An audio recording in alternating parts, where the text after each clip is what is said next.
The notice just went out. That's going live. Okay. Delegate Steve Johnson is coming in. Okay. The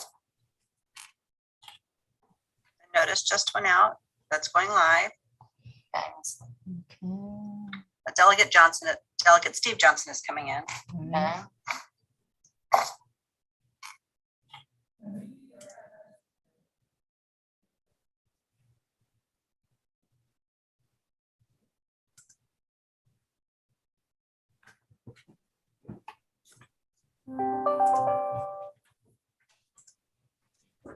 Okay, I think we are good. No feedback, so I believe. For the votes, I need to go by name so I can write them down.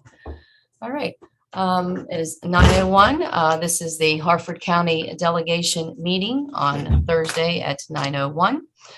We are live and open to the public, whomever wishes to look onto our website.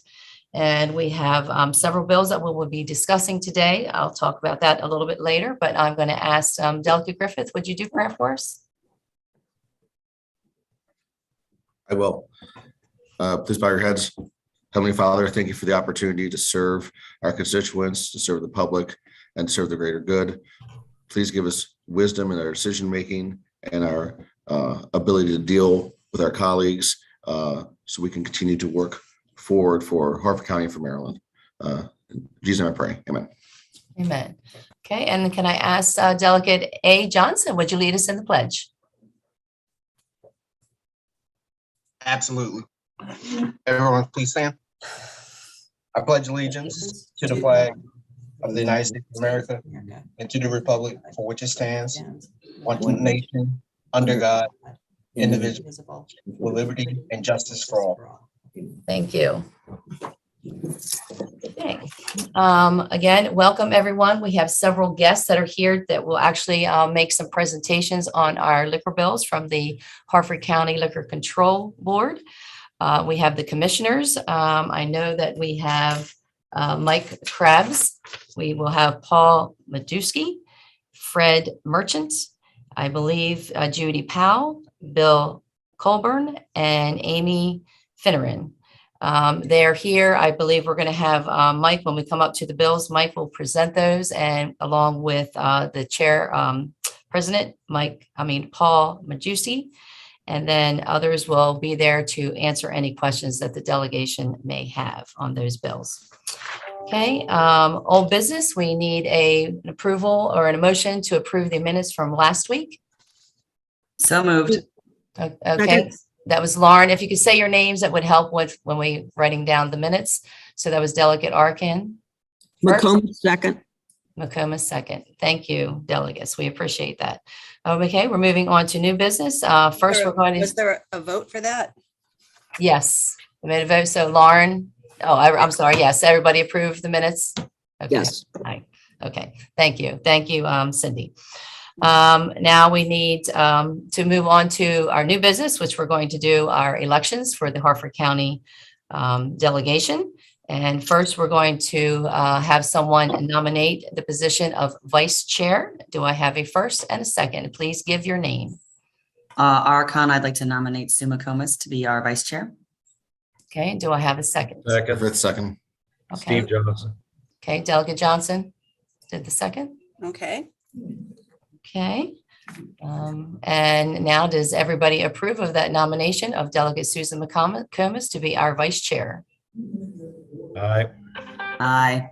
Aye. Aye. Aye. Okay, I think that one got unanimous. Did you vote, Teresa? I did. I said aye. Thank you. Motion passes. All right. Congratulations, Delegate McComas. Now we move on to the election of chair, and we need a first and a second motion and a I'd nominee. like to nominate Delegate Riley for chair. Second. And I have a second. Okay, so we have a first from Delegate Griffith and second from Delegate McComas. And now we need to take the vote. Delegate on the McComas. election. Aye. Well, we Delegate just, Arkin, Aye. Delegate Griffith, Aye. Delegate Andre Johnson, Aye. Delegate Steve Johnson. Aye. Thank you. Motion passes. Okay, thank you all for that. And hopefully I will continue to hopefully do a wonderful job for you all and show great transparency. If you need anything, you know where to find me, 325.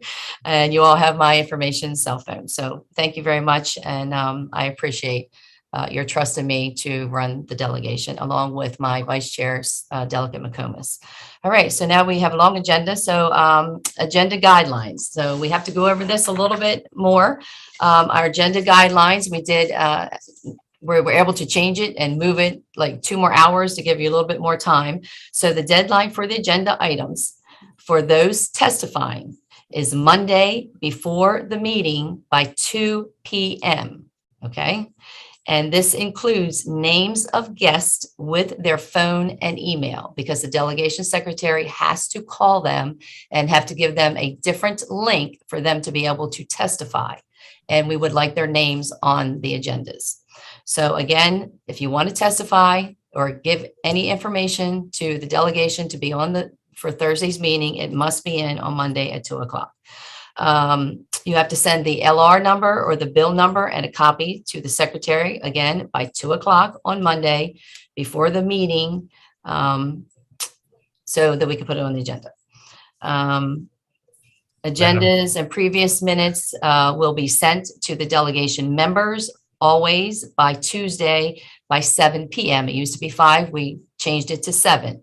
So that's why we have to have everything on Monday so that we can prepare it and get it out on Tuesday so that you have plenty of time to look over the materials for the Thursday morning meeting.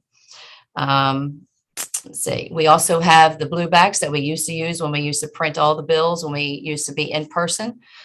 Judy does have all those books. If you would like your staff to print off everything and to maintain your delegation book, we have those in room 325. So that's kind of the end of the agenda guidelines. And I see Delegate Johnson, you have a question. I do. Thank you, Madam Chair. So when are we going to get the agenda for the following week? So we know what's going to be on the agenda to give our witnesses time to sign up. If you give us by Monday at 2 o'clock, if you give us your bill or, your LR number or whatever it is, and the names of your witnesses, then that will be on that Tuesday's agenda. And then the meeting is Thursday. Okay, thank you. You're welcome. Also, we're going to go over real quickly the scholar reception. Again, this is a reception that we do for the top scholars for our Harford County seniors. In each school, we have we recognize those 3 top scholars. We do ask donations from businesses and different constituents. So if you have any names of any donors that we could reach out to, we certainly would appreciate that. Last year, we could have used a few more donations to pay for the event because we do have to pay for this event. So we have, the catering we have to do, the flowers and, and so forth, the printing of the programs. So we need a few more donors. If you could think of any of maybe your donors that you reach out to, if you could give that to the delegation, we would certainly appreciate that as well. And you can give that to the delegation secretary, Judy Webbin-Smith, or 325. Okay, I believe that's the bit of our cleanup on business. So we're going to move now to our bills. Okay, so a few more things on the bills just to let you aware of. We're going to discuss 4 liquor bills. We talked to bill drafting and our wonderful DLS representative that we have, Charity Scott, and we've been notified by bill drafting through Charity that none of our liquor bills need to actually have the wording of the TIPS training program in them because it's automatic. So they're no longer going to put it in writing in the bills because every bill that deals with alcohol will automatically include that. Is that correct, Charity? Just give me. Yes, the requirement's already in statute, and in the liquor board regulations. Okay, because I know some people, because we had some that the bill draft put it in, and we had some that didn't put it in. So we clarified that through Charity, and so we have taken it out of all of our bills because it will automatically, you can assume it will be in it. So I wanted to make that notification first. We also have received a letter from the county executive, Robert Casserly, with some offering us some suggestions to some of the bills, to 3 of the 4 bills. Again, we did not get that in a timely manner to get it out to the delegation and on the agenda. So we will be sending that out next week. So you will see those items in next week's agenda. So obviously, and we have on 2 other bills, one not a liquor bill, but we also have some written testimony on another liquor bill that we're discussing today that we just received this morning. So you did not get a copy of that. So all of these bills, we most likely will not be voting on because you need to see the written testimony, whether support or in opposition. So we will get that out to you and we will discuss these bills again. But we will go in thoroughly discussing them with our Liquor Control Board today. So I'm going to start with, we do have another bill. We usually just do liquor bills first because we know the hearing comes up quickly. But Delegate Griffith had pre-filed a bill, and it actually has a hearing tomorrow, I believe. So he would like to present this bill to us so that we all are aware of it. It deals strictly with Harford County, and he was looking for a Harford County delegation letter of support for this bill. Again, in that situation, we do have written testimony that came in at the last minute today, this morning. So we'll get that out to you. And Delegate Griffith, since he was the sponsor of that bill, I was able to forward that to him early this morning, get a hold of him to make him aware of it so that maybe he can speak of it at the time that he is presenting his bill. It's possible we can do a letter of support for this still, even after his hearing, because again, you have to see the letter that came in, he can mention that he's mentioned it to the delegation and they're in the process of voting or what have you. So we still will have that opportunity, but I would like to call on Delegate Griffith now to speak and introduce HB 120. Thank you. Thank you, Madam Chair. Bill HB 120, Harford County Due Process Proceedings for Children with Disabilities, Burden of Proof.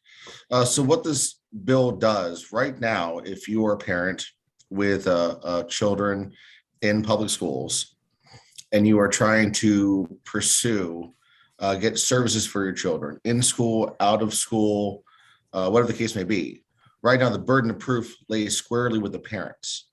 And this is extraordinarily unfair. In many cases, the schools are represented by attorneys, experts with mountains of data. And the parent is armed with themselves or the ones that are fortunate enough to be able to afford an attorney to represent them can have an attorney represent them, but at great cost to them and their family that's not reimbursable. This disproportionately impacts low to middle income families in Harford County who, one, don't have the option of choosing a school outside of public schools, and 2, when they do, they're forced to arm up with an attorney, and if they can't, they're doing the very best they can all on their own to support their children with disabilities. The inception of this bill was actually Howard County. The Howard County Board of Education last year requested this bill with support of the Howard County Teachers Union and unanimous support from their delegation, bipartisan support of their delegation. This bill passed my subcommittee, passed the Ways and Means Committee, and passed the House unanimously. So every member of this delegation, but for our newest member, voted for this bill for Howard County last year.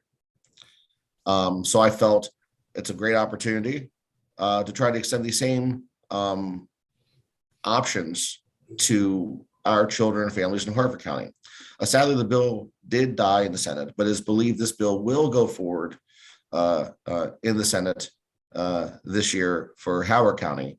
therefore has a very good chance, if this delegation approves it, to become law for Harford County. And again, the chair of the Ways and Means Committee is part of the Howard County delegation that supports this bill. So we have robust bipartisan support for this concept. Sadly, we received a letter of opposition from the Harford County Teachers Union, who seems to be not nearly as progressive in supporting our children with disabilities as the Howard County Teachers Union, who did support this initiative. I don't want to go into details about their letter of opposition. The chair will share that with everyone, but I will tell you, I disagree with every single word of their opposition. And again, they are out of step, even with other teachers unions. That's 30,000-foot view of the bill. Happy to answer any direct questions.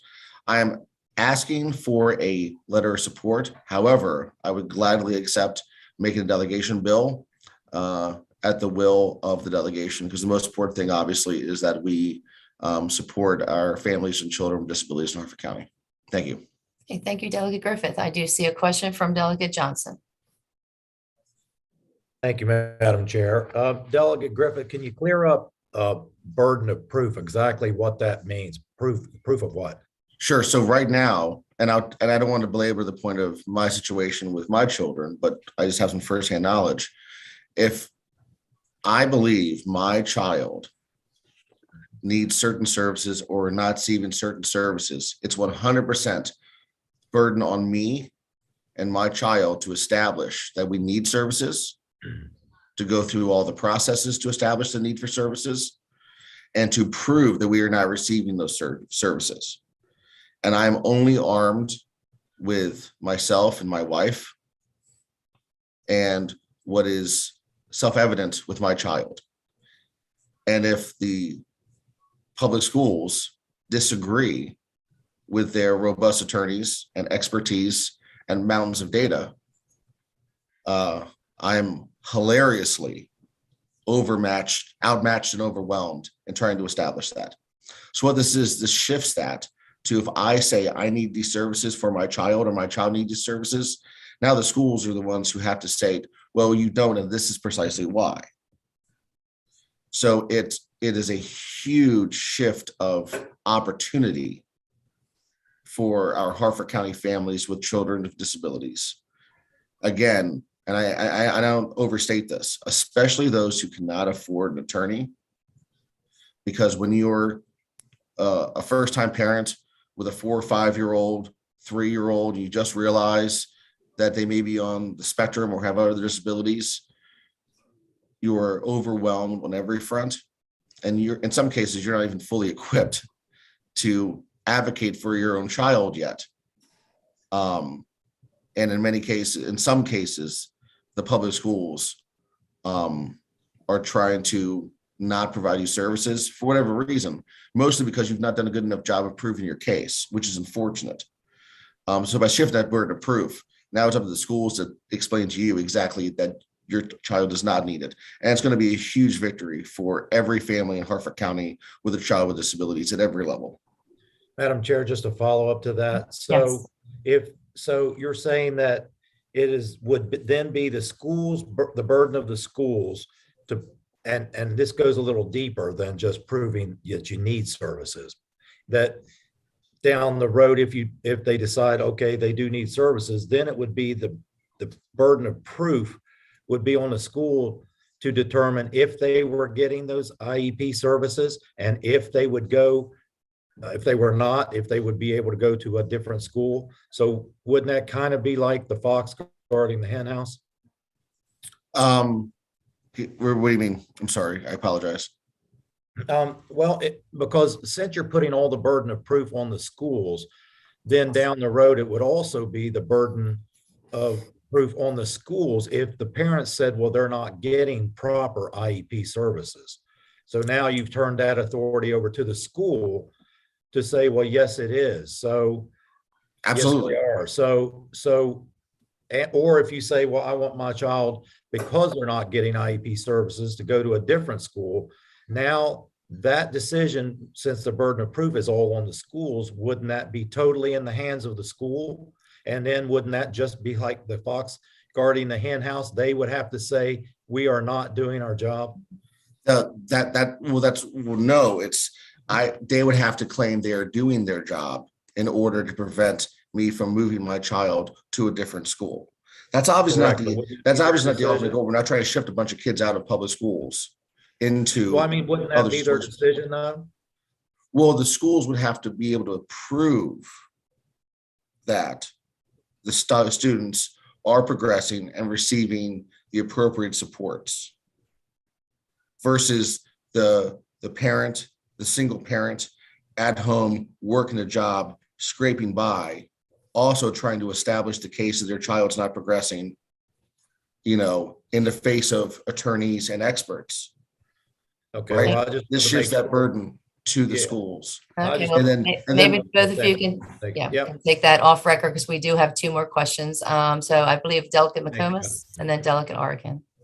Just briefly, Madam Chair, my question is that this is very technical on whoever has to prove the burden of proof, whether it's the parent or the school system.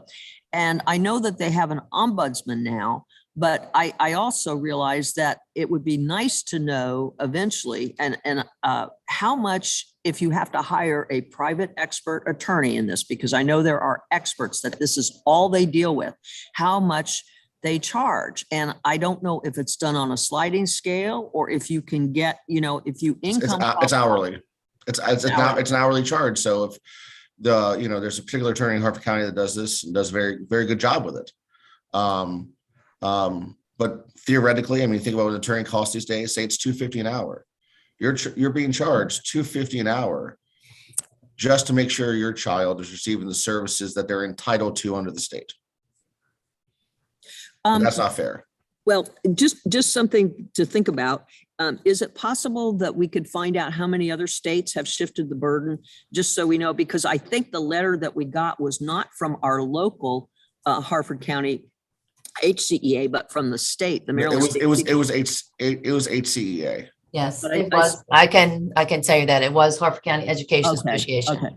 Well, And I will anyway, tell you the data we have, and again, I don't want to speak for Howard County too much. I will say we've all already voted for this bill for Howard County. And that, the Howard County delegation supports this in a bipartisan manner. And the Howard County Teachers Union supported this bill, and the Howard County Board of Education supported this bill. So, and they're certainly much more progressive than we are in Harford County. I think that's fair to say. no, I don't get that. Okay, we're gonna, okay. Okay, we're thank you, gonna- Madam Chair. You're welcome. We're gonna have to move on to Delegate Arikan now. Yeah, I just wanted to double check. So this is for situations where litigation is involved. It's not just, during regular IEP meetings. It's all cases. This is just for people who have not had their issues figured out in these IEP meetings, these 504 meetings, and they've taken the route of going through litigation with the county. That's the only time this would really come into play. I mean, this is in all cases. Right. It's very rare, actually, for Well, I'm parents. saying this is not just cases dealing with litigation. This is even establishing that your child needs services. Right. So from the start. the hardest steps is diagnosis and getting services to begin with. Yeah. Right? And we're seeing massive delays across the board because children are being diagnosed too late, or parents are having to go through huge hurdles to even Right. get to the point where start receiving services. And we all know early intervention is absolutely vital Right. with children with disabilities. Right. So this is from the jump. So if I say, I believe my child is on the spectrum and needs certain services, right? Yeah. And now it's up to the Board of Education or the public schools to say, well, yes, we believe this, or no, and this is specifically why. Okay. And they have the expertise and the tools to do that. Right. And sometimes they're right versus Yeah. the case where, I'm a parent, I'm falling to pieces here and Yeah. I'm begging for support, but I don't have the tools, the knowledge, or know-how, or the resources to prove beyond a reasonable doubt that my child needs this. And it's a Thank huge you, fiscal thank you, Delegate responsibility. Griffith, for the introduction of Thank you. HB 120. And good luck to you and your hearing tomorrow. And we will send out the letter from the Harford County Education Association to the delegation, and then we could probably vote on this next week. So everyone, please, watch your emails and look at that on the agenda next week, and maybe we can go ahead and vote, give that letter of support.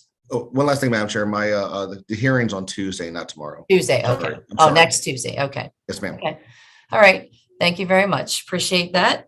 Now we're going to move on to our LR number, our liquor bills, LR 413, the Harford County Alcoholic Beverage Class L license. We do have some folks here to testify on that. We're going to start with Mike Krebs and Paul Madusky, I believe, and explaining what the bill is and what the bill does.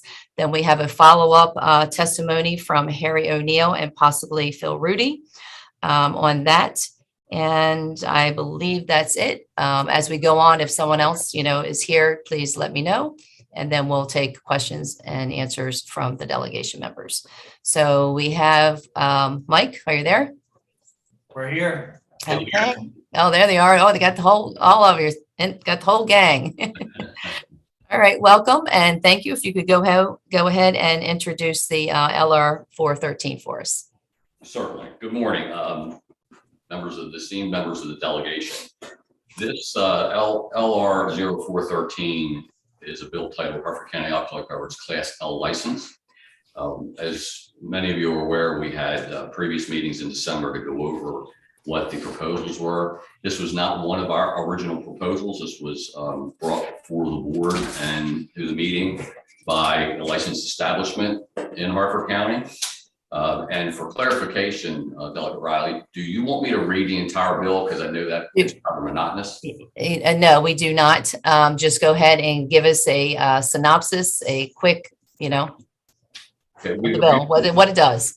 Yes, ma'am. Thank you. We reviewed the bill. The board has gone over the bill. Staff here has gone over the bill. And we believe that this bill will offer the licensees and the business communities in Harford County the opportunity to partnership with each other. The only change that we had from the original proposal was on page 3, and that was an adjustment of the sample quantities and what they were not to exceed. And that primarily follows what the other requirements are in another board rule. So that was the only changes in that. So the board actually believes that it would be plus to support this bill as written, and we would recommend that. Chairman Mazuski, would you like to make any further comments? No, I think, well, yes, I would like to make a comment. I think it's a phenomenal bill. It'll help some licensed establishments in our community. We've talked with numerous people in the community. It's got overwhelming support. Ultimately, who wins the largest with this bill is the local wineries to Harford County only. It will help the breweries as well, but I think the local wineries will win largest with this proposal. So it's a phenomenal bill, and I think the constituents within the county will be thoroughly pleased with the result if this bill passes. Okay, I thank you for that introduction of the bill. Everyone does have the bill in front of them. On the last page of the bill, page 3, Charity Scott has already marked up the bill with the changes, the last changes that the liquor board was talking about, and that was the ounces. So originally it was like 3 ounces from each offering of beer. Now it's down to 1 and so forth. So, and the other one was 2. Now it's down to 1. One was 1. Now it's a half. So you see that. So just to make sure that you understand the changes there. And now we actually have some folks that are actually in the industry that would like to test in favor of this bill. And I believe I'm going to start with Mr. O'Neill. Thank you, Madam Chair, and delegates. I appreciate the opportunity to speak today. I'm Harry O'Neill from Forest Hill, Maryland. I'm a business owner of a laboratory and also a part owner of Independent Brewing Company on Main Street in Bel Air, which I will note we are a recipient of state, national, and international awards for the beers that we do produce. And bring that up again later, why that's significant in support of this bill. I'm here today with Phil Rudy, who is my business partner and the managing member of Independent Brewing Company. And we're here to answer any questions you might have on this bill, which you might recall from last year was brought to our attention as something that could be favorable because of Worcester County was looking to pass the bill similar to this. And was decided that that bill was not really in the best interest for everyone. And working with the delegates, and including Delegate Griffith, on how this bill might work best for Harford County and really support Harford County, the guardrails have been put in place for this bill to make it a true Harford County legislation that will benefit the citizens of Harford County as well as the few manufacturers that we do have. And I say few because there are some parts of the country that have tremendous number of breweries, wineries, and distilleries. And Maryland is growing, and we need to make sure that we take the steps to ensure that these manufacturers can continue to grow, particularly here in Harford County. I did note, and I just saw on social media, so I have to verify it's true, but Kevin Addix is now the Secretary of Agriculture of Maryland. And I think that we need to pay attention to that space since he was a big supporter of farm breweries and wineries in Maryland. So with that, just a couple things I want to go over. We've discussed this in several meetings, but this bill allows for the issuance of a Class L license in Harford County, and it's exclusive to Harford County. Allegheny County already has a Class L license allowance, and they've been applying that for several years now. And this type of legislation is already in place in our neighboring states, where a Class L license allows a manufacturer of an alcoholic beverage to also provide the alcoholic beverages from other manufacturers. In the neighboring states, it's statewide, there's not a limitation. And what we're looking to do here with this bill is to have it focused on Harford County. So the manufacturers would support one another, whether it be a brewery, a winery, or a distillery, to be able to offer each other's products for consumption on site. And I think that's an important part there because we are going to market those products from the other wineries that might not get as much traffic as Independent, which is on Main Street, or Hopkins Brewery, which is close to 95, close to Havity Grace. And we get a lot more traffic than the other manufacturers who are in the northern parts of the county. And so this will be great exposure for them. There's also some additional economic benefits just for Harford County, because with this ability to have a manufacturer offering other alcoholic beverages, you can have Taste of Harford events, and Visit Harford can promote those, where the various manufacturers can have the offerings from the different other manufacturers in Harford County and have a draw there and have events. And we can use this as a tool to increase other events that may occur in the county, whether it be races, bicycling, marathons, other events where those who are fitness minded are often associated with liking craft spirits as well. And so I think it's a really good fit, and it would increase our tourism in Harford County. I noted that from last year that then Senator Casserly had posted that there's 1.3 million visitors who spend about $314 million in Harford last year. And that generated 49.1 million in tax revenue. And I think it's, as business owners, it's up to us to continue to create ways that we can increase our tax revenue for the county to support our growth. And I believe that the allowance for the Class L license, which is already on the books in the state of Maryland, it's just us adopting that this license can be issued in Maryland, is a win-win for everyone within our county. So that's why that myself and Phil Rudy, I can speak for him as we've discussed this multiple times, are in support of this bill, and we believe it would be a great benefit for Harford County. Okay, thank you, Mr. O'Neill. Before I go to questions, I do want to mention that this is the other bill that we did receive a letter of opposition this morning from the Maryland State Licensed Beverage Association. We will send that letter out to Mr. O'Neill and to the entire delegation to look at and then possibly vote hopefully next week. So we had asked for you to come back again next week if that would be okay. And then we'll get that out to you. Do you have a comment before I go to questions, Mr. O'Neill? Well, that's all I have, and maybe Phil, Rudy would like to share something.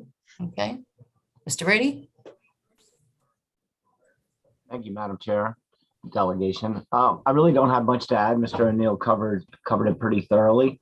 I think the most important element that I've heard talking about this bill to other manufacturers is the wineries. I feel like see some excitement here because the fact that they're kind of being hurt by the growth in the beer industry, whereas they were growing in the 70s and 80s.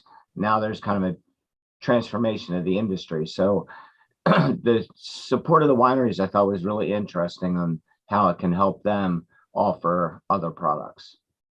Okay.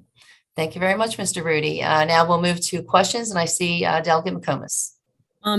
This is not necessarily a question, but I believe Harford County is at least 500 square miles. And I know I had a terrible time finding the Fiore Vineyard because it's not, on Main Street. And I think that I agree that this would help the wineries very much and the products, as well as I think we have a whiskey manufacturer as well, who I've seen at the farmer's market from time to time, and he has a wonderful product. So I think as far as making it easy for folks, particularly if they're not Harford Countyans, to find some of these off-road places. So this is really a way to advertise our product. Now, and in true transparency, Mr. O'Neill is my campaign chairman. But I think because this is a total bill, but I'm going to check with ethics on whether I can vote or not. But I just think that it is a good idea. And I know Delegate Resnick was trying to promote Sagamore because, and the whiskey manufacturers, because Sagamore started out in Maryland. So I think that this is a real opportunity to showcase manufacturing of spirits and wine and beer in Harford County. And because we are so vast, it's hard to find these little places. So with that, thank you very much, Madam Chair. Thank you. Okay, do I see any other questions? Okay, I would like to mention to the delegation at this point, I believe we could go ahead and vote so that we can move this forward. We can go ahead and vote on the changes that Charity has written up on page 3. And again, these changes were also approved by our liquor board, by all the members. So I would like to go ahead and vote on that. So I have a motion on the changes. Okay, I would like to mention to the delegation. Move favorable. Okay, I have first and I can't. Do I have a second? Second. Okay, we have a second. So we will take a roll call vote. Cindy? Oh, you're muted. Delegate McComas? I think I'm going to just abstain because I haven't had a chance to double check with ethics. So just to cross the T's and dot the I's. Okay, thank you. Delegate Erican? Yes. Delegate Griffith? Aye. Delegate A. Johnson? Aye. Delegate S. Johnson? Aye. Delegate Riley? Aye. That's 5 yeas, motion passes. Okay, so the changes that the liquor board put forward on page 3 have been approved. So thank you very much. And then we'll wait until we get the written testimony for everyone, and then we'll probably take this up again next week.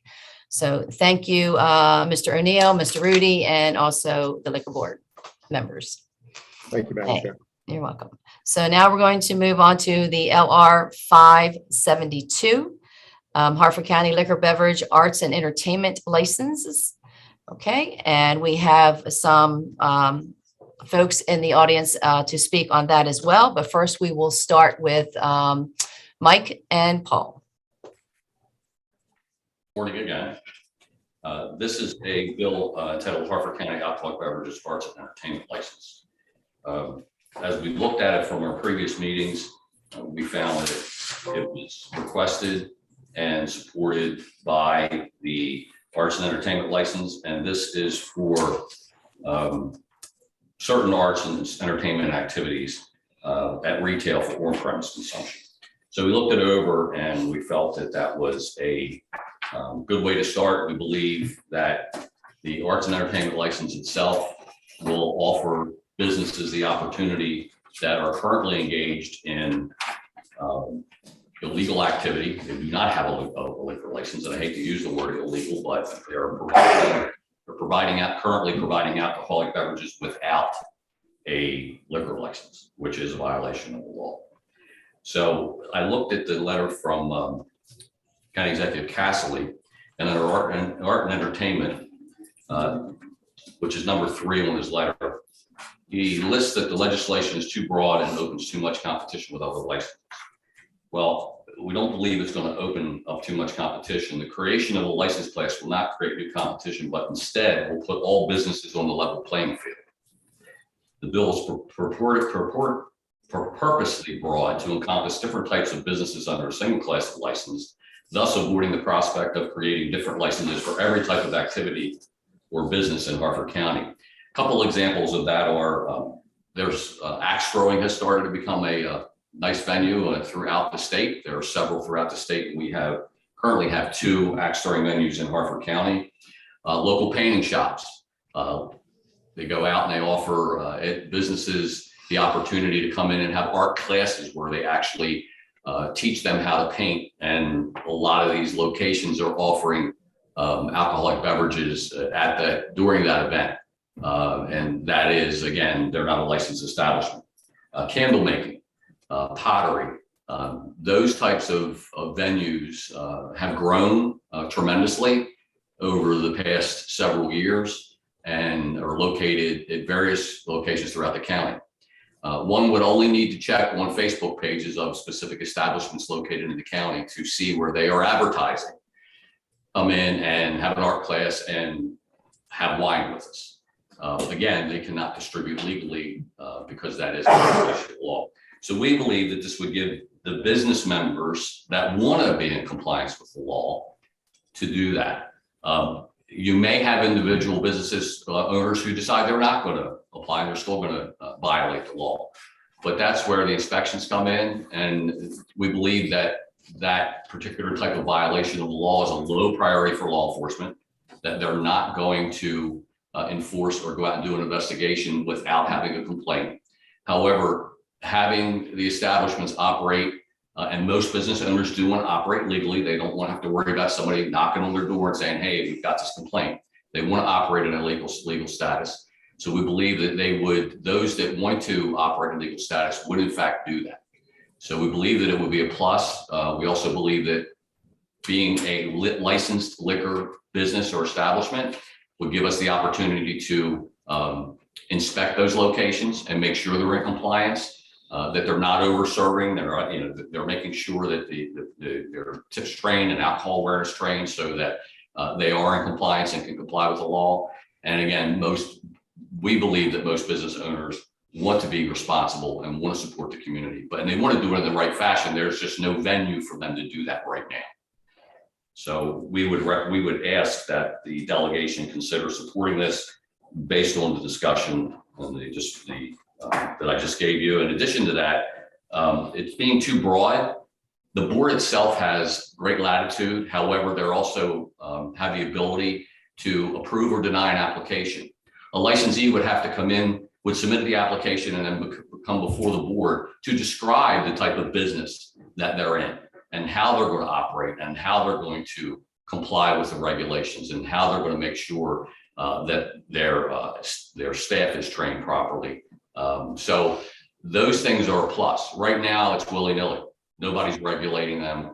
And we believe that that's a detriment to the community and to the county as a whole. At this point, I'll turn it over to Chairman Majewski for any comments that he may have. I don't have any additional comments. Okay, thank you, Mr. Krabs, Mr. Majewski. We do have some folks here to testify before we take the questions because you might be able to, they may answer your question. We have Mr. Adams from Habity Grace. Yes, ma'am. Madam Chair and members of the delegation, the city supports LR 572. The city is home to many arts and entertainment venues, which play an essential role in the city's economy and provides residents and visitors with much desired access to the arts and other types of entertainment. The proposed amendments to the Harford County section of the alcoholic beverages article is expected to produce a positive impact on the city's business community, while not only helping the current businesses, but make the city more marketable to recruit new businesses. The city is requesting that the delegation make LR 572 a delegation bill. Thank you. Okay, thank you. We also have Mike. I believe he's one of our business owners that this bill would certainly help his business. So we have Mike on the line. Cindy, is he on? I do not believe he is. Okay. All right. All right, then we'll move on to our questions. Do we have any questions? I see Delegate McComas was first and then Delegate Griffith. Thank you, Madam Chair. I'm going to make this real quick. The only thing I have a little bit of heartburn on is on page 3, capital letter E, from 8 a.m. to 2 a.m. the following day. I kind of think that that's too broad right now. I don't think you have plays going on until 2 a.m. in the morning. And I doubt if you have a lot of artists doing art and pottery at 2 a.m. And I think I would like to maybe experiment and maybe have it from 10 to 10 or maybe 8 a.m. to 10 p.m. initially. And then if the business wants to have it longer, or if the liquor board would have the discretion to decide what the time limit should be. I'm just concerned that a lot of the folks that maybe have imbibed too much always seem to be involved in accidents late in the early morning, like 1 and 2 a.m. So that's all I'm concerned about, public safety. Okay, thank you, Delegate McComas. We have Delegate Griffith. Thank you, Madam Chair. I'll be very brief. And again, I certainly share Delegate McComas' concerns. I also share the county executive's concerns related to being overly broad. One of the concerns that we had in our pre-session meeting with the liquor board that I still maintain is our other licensees have spent a great amount of money and investment to be able to provide and have the privilege to serve alcohol. To extend some of the same privileges to individuals who have not made this, had to make the same investment, does feel it's not an even playing field for them. That concerns me. And the final statement of there are good actors who are doing this illegally, and we wanted to bring them into the fold. Frankly, if these individuals wanted to do it legally, they would be following the law right now. And to accommodate them because they're not following the law, I don't think that's the right justification whatsoever. I don't want to validate those who have been deliberately breaking the law to this point. So those are my concerns to the bill. Thank you. Okay, thank you, Mr. Delegate Griffith. And now we have Delegate Johnson. Thank you, Madam Chair. I have a question. We went over earlier about tip certification automatically being in the bills that we pass. My question is, and it affects several bills we have here, does it specify who will be tip certified? Charity, can you clarify that for us, please? Yes, the license holder or an individual designated by the license holder. Just like any other license. So Okay. that's going to be anyone that's serving alcohol, correct? Well, And that's maybe a question for the liquor board. Are they anyone serving alcohol? Are they required to be tip certified? Yeah, to answer your question, I'm sorry. go I ahead. mean, I was just reading the statute. It says this, anyone in a supervisory capacity would be tip certified. thank you. That's Be exactly. required to be tip certified. Or serving alcohol, is that I correct? was going to say, is that, yeah, it should be serving alcohol. Yeah, because all bar, what they call them, bartenders, barmaid, I don't know what they call them now, politically correct, but they all have to be, I believe, tip certified. They have to provide the training to their employees. That is not true. Okay, Not all servers have to be. That is the discretion of the business owner to make them. And we see that some of the better run businesses in the county do have all of their employees tips trained, but they are not forced to. It's only the people in the supervisory capacity. Okay, does someone always have to be on board tip certified at all times? Yes. Yes, okay. Present. A tips certified present. supervisor has to be present at all times. Okay, thank you. All right, That's thank you. Thank you. And now we have Delegate Arkin. Can you just remind me, whose bill is this? Is this a delegation bill already? Will be, well, it will be because it's a Harford County liquor bill, but right Okay, now so- I drop them in my name and then we vote. Right. Okay. I thought that's how it works. So, I think that because, other businesses, have invested and are different than these businesses, I'm not sure that that argument makes a lot of sense to me. If I'm going to go and sit at a restaurant, eat dinner and buy alcohol, that's completely different than if I'm going to go to a flipping paint night and buy out. I'm not taking business away from my restaurants by going to paint night and buying alcohol. We're not diminishing the value of somebody else's license because I'm picking an activity to do that involves me drinking alcohol. I just don't understand why that argument is really being made. And I'm confused, frankly, why a county like Harford County would be restricting a business's ability to succeed and just restricting their hours willy-nilly without an actual real reason to do that. It seems like we're picking winners and losers just for the fun of it. I'm not really sure what the purpose is. So I don't see why somebody could go to a paint night at 10, it has to end by 10, but if they want to go eat at a restaurant, the restaurant, they can still serve alcohol till 11 or 12 or whenever they close. And it's illogical to me. And I think in a county like Harford, we should try to be welcoming to businesses because as some of you know, in my regular life, my husband and I do business tax and accounting. Businesses don't come to our county sometimes, businesses that I know, because of the silly things that we do, just like restricting a business hour of operation, ability to sell alcohol for really no reason at all. So I'd like to go on the record stating that I think the bill is good in the form that it's in, and we don't need to excessively tweak and edit businesses' abilities to operate in our county. Thank you, Delegate Arkin. Great statement. And I agree there. And so the bells have rung. I was hoping we could at least vote on the change that the liquor board put through. But I think we're going to have to hold off on this until next week, even on the changes. So thank you, everyone. Sorry, Adam, you may have to come back next week also on this one. And we did not get to your second bill on the agenda. So we will look forward to seeing you on next Thursday. Thank you, everyone, for coming and joining us and, speaking on behalf of your legislation that you truly support. And we will look at that. We'll send out the additional information and we will see you next week. Do I have someone to adjourn? Delegate McComas. All right. Second, Delegate Arkin. Second. Bye, everyone. Thank you all.